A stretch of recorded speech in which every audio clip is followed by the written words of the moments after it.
नमस्कार विद्यार्थी मित्रांनो, जे काय आपण 10वीचं मॅथ्स 1 गणित भाग 1 त्याच्यामधलं अर्थमॅटिक प्रोग्रेशन लेसन नंबर 3 आपण बघतोय, अंकगणितीय श्रेणी। तर याच्यामध्ये जे काही 1 मार्काचे क्वेश्चन कशा प्रकारे विचारले जातात याच्या पाठीमागचा आपण व्हिडिओमध्ये बघितले की तुम्हाला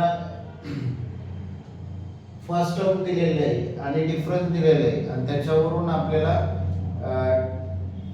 जे काय T2 म्हणजे सेकंड टर्म्स आणि थर्ड टर्म्स काढायचे होतात। पण याच्यामध्ये बघा तुम्हाला find the first terms and common difference for an arithmetic progression, म्हणजे अंकगणितीय श्रेणीवरून पहिले पद व सामान्य फरक काढा।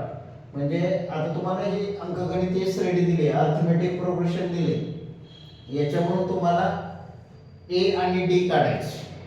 तर बघा कशा प्रकारे काढायचे, लक्षात ठेवायचे। हे नोव्हेंबर 2020 ला पण विचारलाय आणि जुलै 2022 ला पण हा क्वेश्चन आलेला आहे।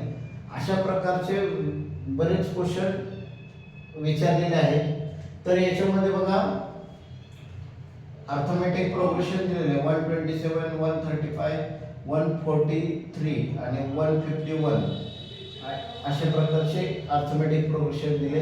तर लक्षात ठेवा, फर्स्ट टर्म्स म्हणजे जे तुमचं पहिलं आहे हे ए असतं, म्हणजे T1 असतं 127, म्हणजे पहिलं उत्तर तुम्हाला हे मिळालं 127। आता आपल्याला डी काढायचे, तर काय याच्यामध्ये आपल्याला T1 हे 127, T2 किती आहे 135। ज्यावेळेस T2 मायनस आपल्याला डी काढायचं आहे, तर T2 मायनस T1 आपल्याला त्यावेळेस डी मिळतो। T2 किती दिलाय 135 मायनस 127। मग आता हे मायनस केल्यानंतर आपल्याला बघा 135 मायनस 127 हे मायनस केल्यानंतर बघा 5 तून 7 जात नाही, म्हणून इकडून कॅरी बॉरोइंग घ्यायचं 2, इकडे 15 मायनस 7 केलं तर 8 येतं, 2 मायनस 2 0 1, म्हणजे काय डी किती येणार 8।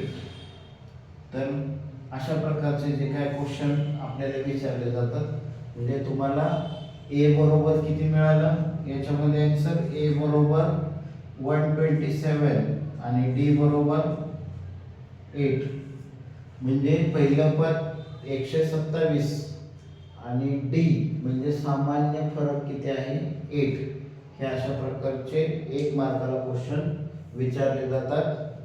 तर हा व्हिडिओ तुम्हाला कसा वाटला मला नक्की कमेंट मध्ये सांगा, आणि जे नवीन आहेत आपल्या चॅनलला नवीन असतील तर त्यांनी सबस्क्राइब करण्यासाठी विसरू नका। धन्यवाद।